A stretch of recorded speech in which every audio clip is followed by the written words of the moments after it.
Guys, welcome back to health book channel. ఎలా ఉన్నారు? నేను బాగున్నాను. మీరు ఎలా ఉన్నారు? అంతా బాగున్నారు అనుకుంటున్నాను. సో ఇవాళ వీడియో వచ్చేసి ఈ ప్రకృతి అందాలు చూపించడం కోసము. సో మేమున్న ఇంటి దగ్గర సో ఈ ప్రకృతి అందాలు మీకు చూపించడం కోసం, మీతో పంచుకోవడం కోసం ఈ వీడియో చేశాను అనమాట. చూడండి, ప్రకృతి అందాలు చూడండి అయ్యా, చూసి తరించండి. పితకలోబియం డల్సి, గుబ్బల చెట్టు అంటారు దీన్ని. చూసుంటారు కదా, మొన్న షార్ట్ వీడియో కూడా తీశాను. సో అది చింత చెట్టు. చూడండి గ్రీనరీ ఎంత బాగుందో. మొన్న పడిన వర్షాలకి మే నెలలో మొత్తం ఎండిపోయి ఉండే, ఇప్పుడు వర్షాలు పడడం వల్ల మొత్తం చిగురించాయి. సో ఇది వచ్చి తూముకుంట, కరీంనగర్కి వెళ్ళే రోడ్డు, షామీర్పేట అనమాట. సో అక్కడ రోడ్డు అనమాట ఇది.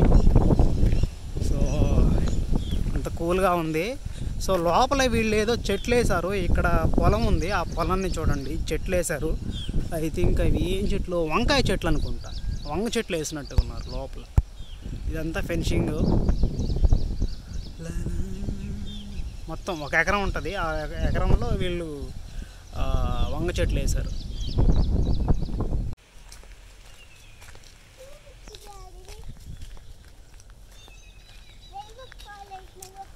ఈ గ్రీనరీ చూడు ఎంత మంచిగా ఉందో. ఈ జూలై నెలలో పడిన వర్షాలకి మొత్తం పచ్చదనంగా మారిపోయింది ప్రకృతి మొత్తం.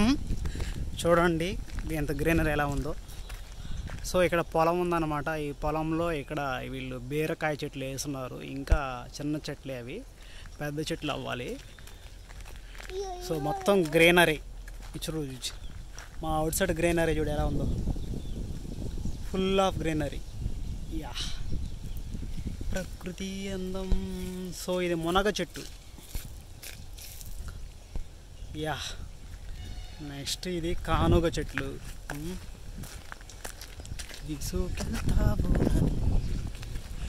సో మొన్న పడిన వర్షాలకి ఎంత బాగుందో చూడు. సో ఇవి చూడండి, నా చేతిలో ఉన్నవి అత్తి పళ్ళు అనమాట ఇవి. సో మేడిమై ఉండి చూడు, మేడిమై ఉండును పొట్టలు ఇప్పి చూడు పురుగులు ఉండ అంటారు చూసారా, ఆ సామెత. సో ఈ పండ్లు ఇప్పి చూస్తే మనకు లోపల చిన్న చిన్న పురుగులు ఉంటాయి, కానీ ఇవే అంజీరా అంటారు కదా.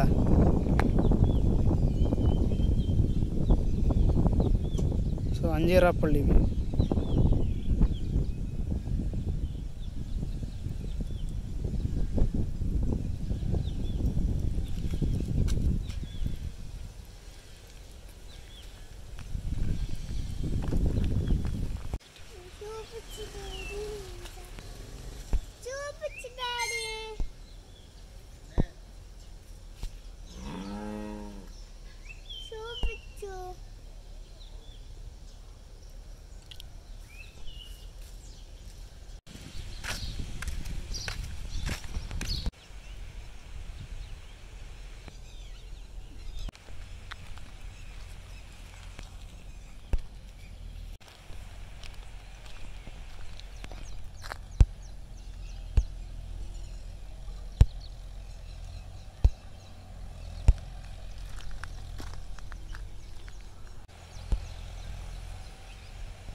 ఇప్పుడు మనం చూస్తున్నది చింత చెట్టు. ఈ చింత చెట్టు ప్రతి సంవత్సరం చింతకాయలు కాస్తుంది. ఈ చింతపండ్లు వాళ్ళు, ఈ చెట్టు గల వాళ్ళు, పక్కనుండే వాళ్ళు కోసుకోలేదు, మమ్మల్ని కోసుకోలేదు, అలా వేస్ట్ అయిపోయాయి. చూడండి లోపల ఇగుర్లు పెట్టేసాయి. లోపల మన మే నెలలో బాగా చింతపండ్లు కాసాయి. అలా చింతపండు చెట్టుకే ఉన్నాయి, ఎవరో కోసుకోలేదు. వాళ్ళు కాసుకోలేదు, వీళ్ళు వేరే వాళ్ళని కూడా కోసుకోలేదు. సో చెట్టుకే వ్యర్థమైపోయాయి, సో మనుషులకు దక్కకుండా.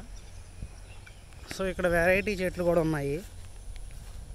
పశువులు మేయడానికి దాణా మంచిగా ఉందన్నమాట ఇక్కడ. సో వెరైటీ చెట్లు ఇవి. సో ఈ చెట్లు మీకు కానీ తెలిస్తే కమెంట్ చేయండి. ఈ చెట్ల పేరు నాకు కూడా తెలియదు. సో ఈ చెట్ల పేర్లు కానీ మీకు కానీ తెలిస్తే కమెంట్ చేయండి.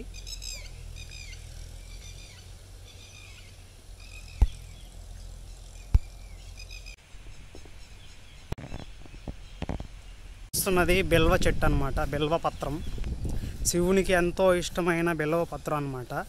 ఒకే దగ్గర 3 పత్రాలు ఉంటాయి, అందుకే దీని బిల్వ పత్రం. సో ఇది బిల్వ చెట్టు అనమాట. బిల్వ పత్రాలు శివునికి ఎంతో ఇష్టమైన చెట్టు. కమింగ్ చూస్తున్నది జిల్లేడు చెట్టు. ఇది సో ఎర్ర జిల్లేడు అంటారు ఇది. సో ఎర్ర జిల్లేడు, ఈ జిల్లేడు చెట్ల యొక్క వేర్ల మీదే గణనాథుడు నివసిస్తాడనేసి ఒక ప్రతీతి ఉందన్నమాట. జిల్లేడు చెట్టు రాగానే ఈ చెట్లను కోసి ఎరగొట్టి బాగా ఎండబెట్టి భోగి మంటలు వేసేవాళ్ళము. ఈ ముళ్ళు చూడండి ఎంతెంత పొడుగున్నాయో ముళ్ళు, చాలా డేంజర్. ఇవి గుచ్చుకుంటే లోపలికి వెళ్ళిపోతాయి, సిరంజెస్ లాగా నీటిల కన్నా పొడుగ్గా ఉన్నాయి ఇవి.